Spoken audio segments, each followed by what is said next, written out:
Hello बच्चों, welcome to digital teaching of Aditya Birla intermediate college Renukoot Sonbhadra. बच्चों, मैं डॉक्टर स्मिता सिंह आपको हिस्ट्री पढ़ा रही हूँ और हिस्ट्री में हम आज बात करेंगे क्लास 12th के सिलेबस की। क्लास 12th हिस्ट्री में आपका जो 30% सिलेबस जो कोविड-19 पेंडेमिक के कारण कम किया गया है, तो उसमें कौन कौन से चैप्टर हटाए गए हैं और कौन कौन से आपके 70% बचे हुए पढ़ने हैं, उसको हम आपको आज अच्छे से समझा के बताते हैं। तो बच्चों, पहले तो आपकी किताब है हिस्ट्री क्लास 12th की भारतीय इतिहास के कुछ विषय, जिसमें मैं आपके बुक का जो विषय सूची वाला पेज है, इंडेक्स वाला पेज, वो लगा रखे हैं। तो पहले हम ये समझेंगे कि टोटल चैप्टर कौन कौन से आपकी किताब में थे, फिर मैं उसको बताऊंगी कि आपको कौन सा पढ़ना है, कौन सा छोड़ देना है। तो बच्चों, आपका है ये भाग 1, ये पूरा 15 चैप्टर है जिसको 3 भाग में डिवाइड किया गया है, जिसमें भाग 1 में हमारा ये जो है पहला विषय है ईट मनके तथा अस्थियां, दूसरा है राजा किसान और नगर, तीसरा है बंधुत्व जाति तथा वर्ग, चौथा है आपका विचारक विश्वास और इमारतें। ये 4 चैप्टर आपके पहले भाग में है।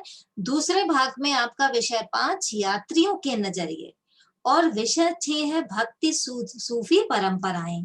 भक्ति सूफी परंपराएं के बाद आपका आता है विषय 7 एक साम्राज्य की राजधानी विजयनगर। फिर विषय 8 है आपका किसान जमींदार और राज्य। विषय 9 है राजा और विभिन्न वृत्तांत। अब इसके बाद बात करते हैं ये आपके पार्ट 3 यानी भाग 3 की। भाग 3 में शुरू होता है विषय 10 से आपका उपनिवेशवाद और देहात। फिर है आपका विषय 11 विद्रोही और राज। विषय 12 है औपनिवेशिक शहर। विषय 13 है महात्मा गांधी और राष्ट्रीय आंदोलन। विषय 14 है विभाजन को समझना और लास्ट आपका है विषय 15 संविधान निर्माण। तो ये आपके टोटल 15 चैप्टर है बच्चों, जिसको 3 भाग में डिवाइड किया गया है और ये पूरा चैप्टर हर साल आप पढ़ते आते थे जो बच्चे थे। और इस साल आप जो क्लास 12 में जो बच्चे गए हैं 2020-21 का जो शैक्षिक सत्र है, इसमें आपके कुछ चैप्टर हटा दिए गए हैं। क्यों? जो तो आपको पता है बच्चों, कोविड-19 के कारण हर क्लास में जो है आपके चैप्टर ये सिलेबस कम किए गए हैं। यूपी बोर्ड की तरफ से जो जारी दिशा निर्देश आया है उसमें बताया गया कि कौन कौन से चैप्टर हटाए गए हैं। तो बच्चों, मैं आपको एक पीडीएफ के माध्यम से आपको अभी बता के समझाती हूँ। जो उन्होंने पीडीएफ भेजा है कि कौन कौन से चैप्टर हटाए गए हैं, उसके माध्यम से मैं आपको अभी बताती हूँ कि कौन से चैप्टर पढ़ने हैं और कौन से आपको नहीं पढ़ने हैं। ओके, तो बच्चों, ये है आपका जो विषय सूची मैंने आपको आपकी बुक से इंडेक्स वाला पेज लगा के बताया था। इस पेज में मैंने टिक लगा दिया है कि कौन कौन सा पढ़ना है, कौन सा नहीं पढ़ना है। बच्चों, एक इम्पोर्टेंट बात और बता दूं कि पहले जो सिलेबस गवर्नमेंट की तरफ से आया था उसमें ईट मनके तथा अस्थियां आपको नहीं पढ़नी थी, लेकिन बाद में उन्होंने इसे अपडेट किया और इस चैप्टर को आपको पढ़ना है। तो भाग 1 के आपको चारों चैप्टर पढ़ने हैं। विषय 1 ईट मन की अस्थियां, विषय 2, विषय 3 और विषय 4 विचारक विश्वास और इमारतें, ये चारों आपको पढ़ना है। विषय 2 में जो भाग 2 है आपका, इसका पहला जो है विषय 5 यात्रियों के नजरिए, ये नहीं पढ़ना है। फिर विषय 6 भक्ति सूफी परंपराएं आपको पढ़नी है। विषय 7 भी पढ़ना है और विषय 8 आपका हटा दिया गया किसान जमींदार और राज्य। फिर विषय 9 है राजा और विभिन्न वृत्तांत, ये पढ़ना है। फिर भाग 3 में आते हैं। भाग 3 में आपका विषय 10 पढ़ेंगे आप, लेकिन विषय 11 जो है ये भी पढ़ना है और विषय 12 औपनिवेशिक शहर आपको नहीं पढ़ना है। फिर चलते हैं विषय 13 महात्मा गांधी और राष्ट्रीय आंदोलन पढ़ेंगे और विषय 14 हटाया गया है विभाजन को समझना।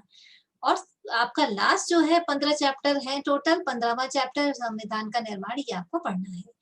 तो इस तरह से जो सरकार की तरफ से गाइडलाइन दी गई है, जो ये सिलेबस भेजा गया है, इसमें इन्होंने सीधा कहा है कि कोविड-19 महामारी के कारण शैक्षिक सत्र 2020-21 में समय से विद्यालयों में पठन पाठन का कार्य न हो पाने की स्थिति में ये विषय विशेषज्ञों की समिति द्वारा विचारोपरांत ये जो है 30% कार्यक्रम कम करने की अनुशंसा की गई है।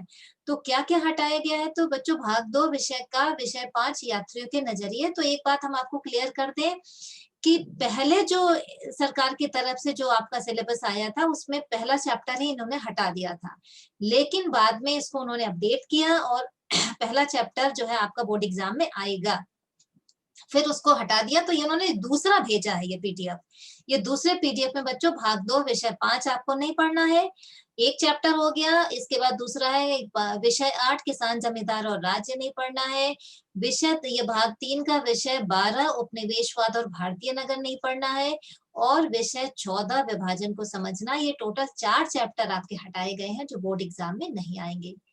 इसके अलावा अब जो है कैसे ये प्रश्नों की संख्या कैसे डिस्ट्रीब्यूट किया गया है वो दिया है। तो प्रश्नों के प्रकार क्या क्या है, तो बहुविकल्पीय प्रश्न, इसकी संख्या 10 होती है और एक प्रश्न के लिए 1 अंक दिए गए हैं, टोटल अंक आपके 10 हैं। अति लघु उत्तरीय प्रश्न जिसमें प्रश्नों की संख्या 5 है, 2-2 नंबर के 1-1 प्रश्न होते हैं, टोटल नंबर हो गए आपके 10। लघु उत्तरीय प्रश्न 6 प्रश्न होते हैं जो 5-5 नंबर के होते हैं, तो ये टोटल नंबर हो गए इसके 30। दीर्घ उत्तरीय प्रश्न 3 होते हैं जो 10-10 नंबर के होते हैं, तो टोटल नंबर हो गए इसके 30। और इसके बाद मानचित्र है 5 नंबर का जो 2-2 नंबर के 1-1 आपके मानचित्र होते हैं, तो टोटल हो गए आपके 10। इसके बाद बच्चों ऐतिहासिक घटनाक्रम भी आती है जिसमें 10 प्रश्न होते हैं आपके और 1-1 नंबर के, ये टोटल 10 हो गए। तो इस तरह से बच्चों आपके जो है ये 10 हो गए, 20 और 20 30 50 हो गए, ये 80 हो गए, 80 90 और 100 टोटल आपके योग हो गए 100 नंबर के प्रश्न पत्र। अब इसमें कैसे प्रश्न आते हैं, किस प्रकार के, ये इन्होंने बताया है कि ज्ञानात्मक प्रश्न होते हैं 30%, बोधात्मक होते हैं 40%, अनुप्रयोगात्मक 20% और कौशलात्मक आपके 10%। टोटल हो गए 30 और 40 70 हो गए, फिर 80 90 और ये 100 नंबर के। ये 4 तरह के प्रश्न आपके आते हैं जिसमें सरल प्रश्नों की संख्या जो आपके नंबर होती है 30 नंबर के आते हैं, सामान्य प्रश्न होते हैं 50% आपके 50 नंबर के, और कठिन प्रश्न आपके 20 होते हैं। तो ये टोटल आपके 100 नंबर के प्रश्न पत्रों का प्रारूप था। अब बच्चों जो 100 नंबर का प्रश्न पत्र आपका होता है उसमें कौन कौन से चैप्टर पढ़ने हैं वो इन्होंने यहाँ पे दिया है। तो ये जो पहला है भाग 1 का विषय 1 ईट मनके तथा अस्थियां, जिसे पहले इन्होंने हटाया था बाद में इन्होंने इसको जोड़ दिया है, ये आपको पढ़ना है और आपके एग्जाम में आएगा। जिसमें प्रथम शहर की कहानी हड़प्पा का पुरातत्व आपको पढ़ना है।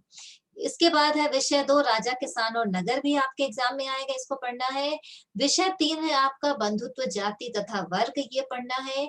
विषय 4 है विचारक विश्वास और इमारतें, ये आपको पढ़नी है बच्चों। बौद्ध धर्म का इतिहास इसमें बताया जाएगा। विषय 6 है आपका भक्ति सूफी परंपरा, इसमें आपको धार्मिक इतिहास भक्ति या सूफी परंपराओं के बारे में जानना है।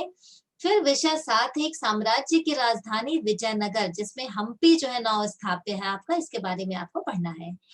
और विषय 9 है शासक और विभिन्न इतिवृत्त, जिसमें शासकों के वृत्तांत बताए जाएंगे आपको, मुगल दरबार की चर्चा होगी इस चैप्टर में।